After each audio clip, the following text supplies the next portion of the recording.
When you first put your saddle on your pad, it usually causes your pad to sit very flat along the horse's withers here, which will pinch and rub on the withers throughout time. What you really want to do right away is to tent. It's called tenting your pad, where you put your hand under the pad right here and you just shove it up into the saddle like this. This is going to make sure that you have full wither relief. Now you can go on to the other side of the horse's back.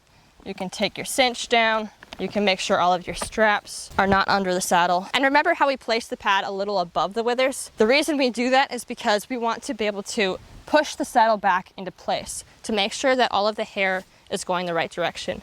If you pull the saddle up forward right now, you would be pulling the hair up, and that would be very uncomfortable and itchy for the horse. So we always want to make sure that we're pushing the tack back to make the hair flat. So we're just going to shimmy the saddle around and make sure it falls into its correct position. Now that we have the saddle on and we have everything nice and organized, we want to make sure that the saddle is evenly placed on the pad, meaning you want just as much of the pad to be showing in the front as in the back. So around 1.5 to 2 inches on my pad. You don't want your pad to be way overhanging the back and only have a little bit in front. You don't want the pad to be coming way out in front and only having a little bit in back. Having it evenly placed like this is going to be the most comfortable and work the most efficiently. Now, as far as saddle placement goes, you want to make sure that the saddle tree sits behind the horse's shoulder. So you can put your hand back here and you run it down the horse's shoulder blade, and you should be able to run it pretty easily, so there's no resistance, and you'll be able to feel the curve of the saddle tree. So every saddle tree, if it's fitting the horse correctly, will have a slight curve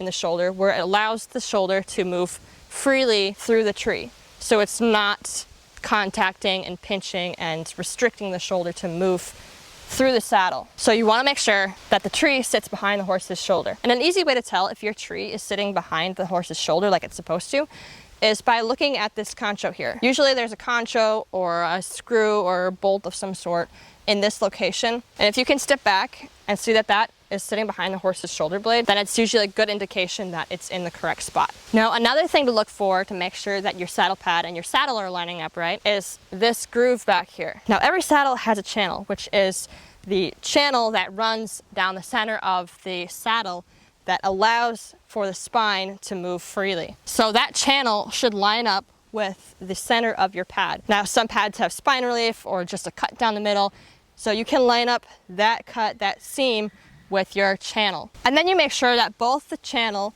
and the pad seam line up with the horse's spine.